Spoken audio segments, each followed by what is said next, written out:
Absolutely. So then obviously you did some amazing blog posts throughout your year in Thailand, and then we started talking more, and you started obviously working with impact teaching, which has been fantastic. So in terms of impact teaching then and kind of this whole industry and what you've seen, um, I guess I think you touched on sort of why you think it's a good thing to do in terms of, the lifestyle and things like that.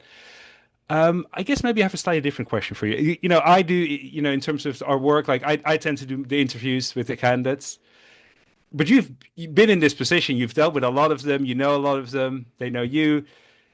If when it comes to interviewing, for me, interviewing a candidate or maybe the candidate thinking about teaching abroad, like what do you think is the key thing they should consider based on everything you've experienced? What's the key consideration that you think is important and make someone suitable or not suitable to do this?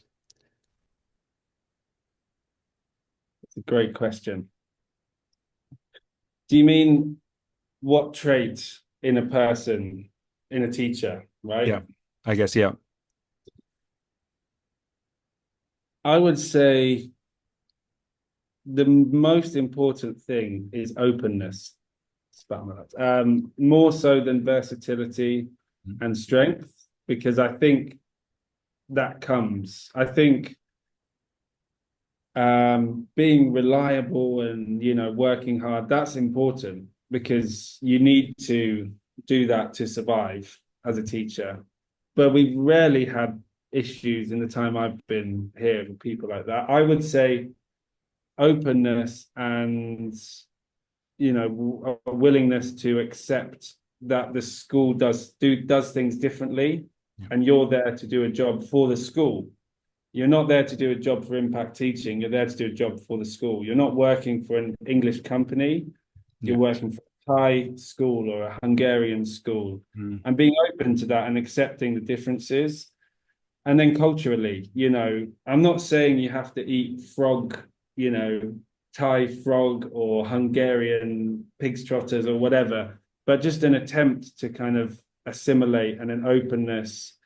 I just remember meeting a guy in my training in China, not an impact person, another from another company, and he just had a rant about how chopsticks were stupid and how forks are so much better.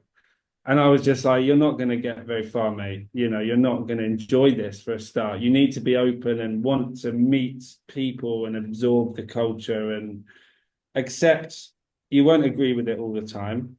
You won't like everything you eat, but just accept it and move on and, keep the positivity up and then you'll be fine. You'll have a great time.